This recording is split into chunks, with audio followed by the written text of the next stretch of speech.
दोस्तों financial year 25-26 close हो चुका है और हम कंपनी के बुक्स ऑफ अकाउंट्स को फाइनलाइजेशन ऑलमोस्ट कंप्लीशन स्टेज पे हैं। तो बुक्स ऑफ अकाउंट्स फाइनलाइजेशन हो जाने के बाद हम प्रॉफिट एंड लॉस को एनालाइज करेंगे और प्रॉफिट एंड लॉस को एनालाइज करते समय ग्रॉस प्रॉफिट रेशियो और नेट प्रॉफिट रेशियो को हम डिटरमाइन करेंगे। तो जीपी रेशियो और एनपी रेशियो को डिटरमाइन करते समय आपके मन में क्वेश्चन आना चाहिए कि क्या हमारा जीपी रेशियो और एनपी रेशियो हमारे कंपनी के लिए फिट करता है या नहीं करता for better profitability of the company.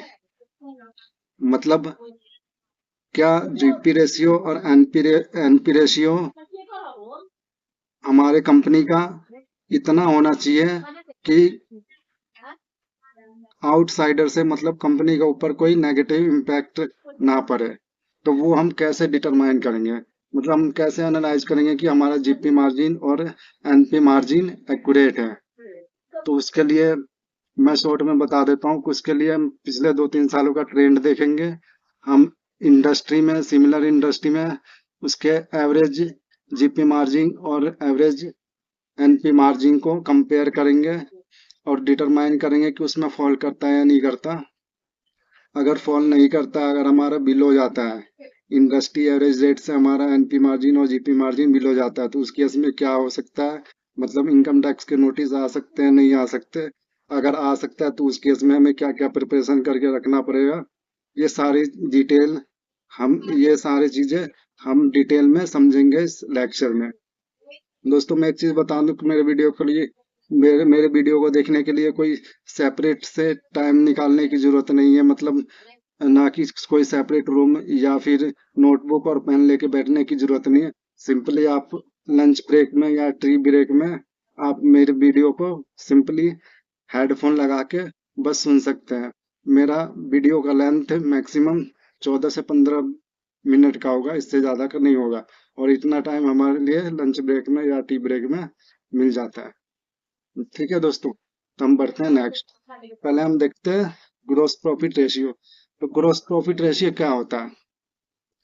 Gross profit ratio tell us how much profit a business make from its core operation. मतलब एक कंपनी अपने कोर ऑपरेशन से कितना प्रॉफिट अर्न करती है after covering the cost of goods sold. मतलब एक company को इसके कॉस्ट ऑफ गुड्स सोल्ड को कवर करके इसके कोर ऑपरेशन से कितना प्रॉफिट कमा रही है, उसे हम ग्रोस प्रॉफिट मार्जिन कहते हैं या फिर ग्रोस प्रॉफिट रेशियो कहते हैं। उसके बाद हम देखते हैं नेट प्रॉफिट रेशियो। मतलब नेट प्रॉफिट रेशियो क्या होता है? तो net profit ratio is a financial use to measure overall profitability of the business. मतलब नेट प्रॉफिट रेशियो कंपनी का ओवरऑल प्रॉफिट होता है after considering the all the expenses. ठीक है, it shows how much net profit business earn from its net sale. मतलब इसके net cell से कितना कंपनी प्रॉफिट अर्न कर रही है, इसे हम नेट प्रॉफिट करते हैं, नेट प्रॉफिट कहते हैं। तो आपको डिफरेंस पता लग गया ग्रोस प्रॉफिट में और नेट प्रॉफिट में। आइए देखते हैं ग्रोस प्रॉफिट रेशियो का फॉर्मूला क्या होता है। ग्रोस प्रॉफिट रेशियो का फॉर्मूला होता है gross profit divide by net sale into 100। अब यहाँ पे ग्रोस प्रॉफिट क्या होता है? तो ग्रोस प्रॉफिट होता है net cell minus cost of goods sold. अब यहाँ नेट सेल क्या होता है? तो नेट सेल होता है मतलब total sale minus cell return minus discount. उसके बाद हम देखते हैं कॉस्ट ऑफ गुड्स सोल्ड क्या होता है। कॉस्ट ऑफ गुड्स सोल्ड होता है opening stock plus purchase plus direct expense minus closing stock. अब यहाँ पे ओपनिंग स्टॉक तो आपको पता है, परचेज भी पता है, डायरेक्ट एक्सपेंस यहाँ पे क्या होता है? तो direct expense means cost directly link to the production. मतलब ऐसे कॉस्ट जो डायरेक्टली प्रोडक्शन से लिंक होते हैं उसे हम डायरेक्ट एक्सपेंस कहते हैं। और यहाँ पे क्लोजिंग स्टॉक भी आपको पता है। अब इसके कंपैरिजन हम नेट प्रॉफिट का फॉर्मूला देखते हैं। नेट प्रॉफिट का फॉर्मूला होता है net profit divide by net sale into 100। यहाँ पे नेट प्रॉफिट का मतलब होता है अर्निंग आफ्टर टैक्स। इसको हम ऐसे भी लिख सकते हैं earning after tax divide by net cell. और नेट सेल क्या होता है? नेट सेल हमने अभी थोड़ी देर पहले पढ़ा था। नेट सेल मतलब total sale minus cell return minus discount. अगर हम प्री टैक्स प्रॉफिट डिटरमाइन करें तो इसका फॉर्मूला होता है earning before tax divide by net sale into 100। ठीक है, तो इसका इंटरप्रिटेशन अब क्या होता है? इंटरप्रिटेशन मतलब इंटरप्रिटेशन क्या होता है? मतलब जीपी रेशियो या एनपी रेशियो जितना ज्यादा होगा उतने कंपनी के लिए फायदे की बात होगी, और जीपी रेशियो और एनपी रेशियो जितना कम होगा उतना कंपनी के लिए चिंता की बात होगी। ठीक है, तो दोस्तों अभी तक जो हमने पढ़ा ये तो बिल्कुल बेसिक था, ये तो हम बचपन से पढ़ते हुए जा रहे हैं।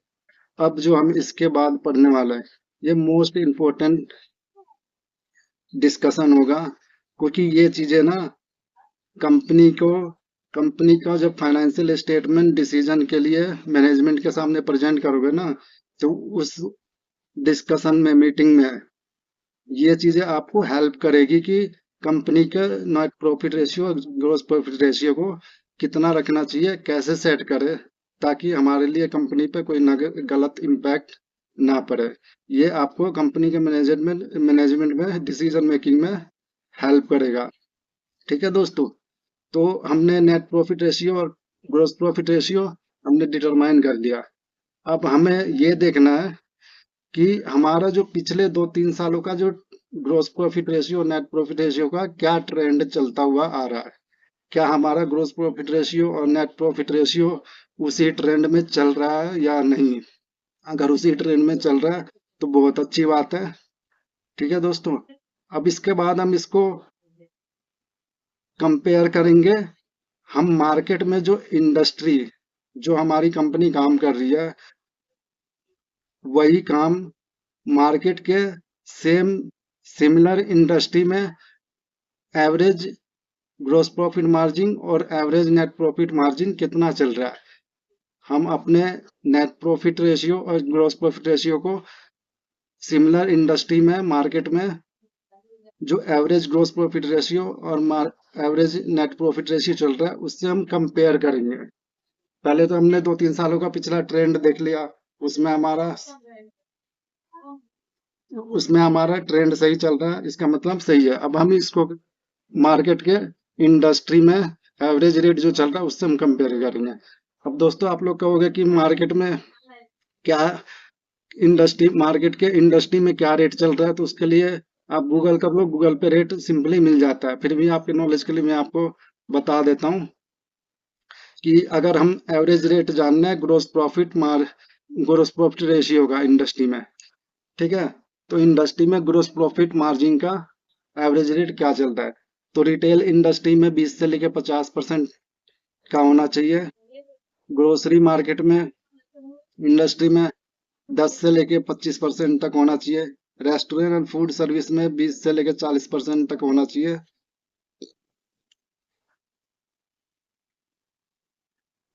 मैन्युफैक्चरिंग इंडस्ट्री में 25 से लेके 40% तक होना चाहिए। अप्रैल फैशन में 50 से लेके 60% तक होना चाहिए।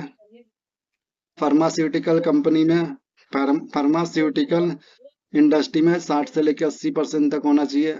टेक्नोलॉजी सॉफ्टवेयर में 70 से लेके 90% तक होना चाहिए। ऑटोमोबाइल में 10 से लेके 20% तक होना चाहिए। और कंस्ट्रक्शन इंफ्रास्ट्रक्चर में 15 से लेके 25% तक होना चाहिए। और कंसल्टिंग और सर्विस में 70 से लेके 90% तक होना चाहिए। ये जो मैंने इंडस्ट्री का एवरेज रेट बताया ना, ये जीपी मार्जिन के लिए है। आइए हम देखते हैं एनपी मार्जिन में इंडस्ट्री में क्या रेट चल रहे हैं। तो एनपी मार्जिन में इंडस्ट्री में क्या रेट चल रहे हैं? तो रिटेल इंडस्ट्री में 2 से लेकर 10% तक होना चाहिए। मैन्युफैक्चरिंग इंडस्ट्री में 5 से लेकर 15% तक होना चाहिए। फार्मास्यूटिकल में 15 से लेकर 25% तक होना चाहिए। सॉफ्टवेयर आईटी सर्विस में 20 से लेकर 40% तक होना चाहिए। कंस्ट्रक्शन में 5 से लेकर 10% तक होना चाहिए। और कंसल्टिंग फाइनेंशियल सर्विस में 25 से लेकर 40% तक होना चाहिए। तो दोस्तों हमने एनपी रेशियो जीपी रेशियो तो डिटरमाइन कर लिया, उसको हमने पिछला 2-3 साल का ट्रेंड भी देख लिया, और हमारा जो सिमिलर इंडस्ट्री में मार्केट में जो एवरेज रेट चल रहा है उससे भी कंपेयर कर लिया। अब हम क्या करेंगे, अगर इंडस्ट्री में हमारा जो कंपनी का जो जीपी मार्जिन और एनपी मार्जिन निकल के आया वो कंपनी के average industry margin, average NP margin और जीपी मार्जिन में फॉल करता है तो बहुत अच्छी बात है। अगर फॉल नहीं करता है, बिलो जाता है, तो उस केस में क्या हो सकता है, तो उस केस में कंपनी के लिए, कंपनी को इनकम टैक्स का नोटिस आ सकता है स्क्रूटनी के लिए, या फिर बुक्स ऑफ अकाउंट्स एग्जामिन के लिए कम इनकम टैक्स की तरफ से कंपनी को नोटिस आ सकता है। ठीक है, तो उस केस में हमें क्या करना पड़ेगा, अगर सपोज करो हमारा एक्चुअल में नेट प्रॉफिट रेशियो या ग्रोस प्रॉफिट रेशियो एक्चुअल में हमारा कम है, एक्चुअल में हमारा कम है एवरेज इंडस्ट्री रेट से, तो उस केस में हमें चिंता करने की कोई जरूरत नहीं है। हम बस उसके लिए प्रिपेयर रहें, अपने आप को खुद को तैयार रखें कि अगर कोई नोटिस आता है इनकम टैक्स की तरफ से स्क्रूटनी के लिए या बुक्स ऑफ अकाउंट्स को एग्जामिन करने के लिए, तो हम प्रूव कर सके कि हमारा नेट प्रॉफिट या ग्रोस प्रॉफिट हमारा एक्चुअल में इतना ही है। उसके लिए हमें क्या करना पड़ेगा, उसके लिए हमें प्रॉपर सपोर्टिंग डॉक्यूमेंट तैयार करके रखना पड़ेगा। सेल परचेज और सारे खर्चों का प्रॉपर सपोर्टिंग डॉक्यूमेंट रखना पड़ेगा तैयार करके, और हमें प्रॉपर सभी खर्चों के ब्रेकअप वाइज डिटेल बना के रखना पड़ेगा।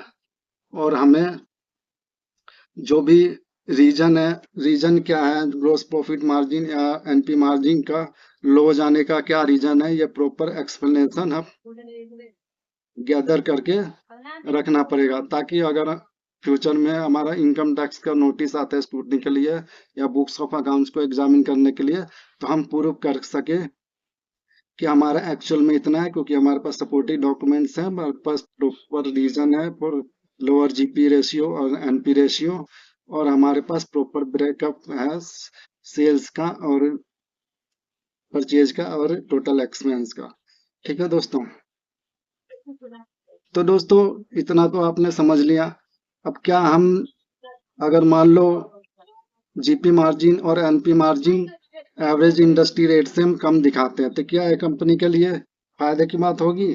जनरली ये फायदे की बात नहीं होगी। अगर कंपनी का फाइनेंशियल स्ट्रॉन्ग दिखाना होता है ना, तो हमारा एनपी रेशियो और GP ratio as per industry average rate के में फॉल करना चाहिए, ताकि कंपनी के ऊपर कोई गलत इम्पैक्ट ना जाए। मतलब कोई भी इन्वेस्टर हो कंपनी में इन्वेस्ट कर रहा है, तो उसकी नजरों में कंपनी का फाइनेंशियल हेल्थ अच्छा दिखना चाहिए, ना कि खराब। तो दोस्तों अभी तक जो पढ़ा ना, ये चीज डिटेल में आराम से एनालाइज करना, 2-3 बार वीडियो को रिकॉर्ड करके देखना, ताकि अच्छे से माइंड में सेट हो जाए। और जब भी आप बुक्स ऑफ अकाउंट्स को फाइनलाइजेशन करके मैनेजमेंट के सामने रखते हो, नेट प्रॉफिट और जीपी रेशियो को डिटरमाइन करने के लिए, तो ये सब चीजें जो अभी मैंने बताया ये प्रॉपर ध्यान में रखना, ताकि कंपनी का प्रॉफिट रेशियो और नेट प्रॉफिट रेशियो को सेट करने में, डिसीजन मेकिंग में आप भी हेल्प कर सको।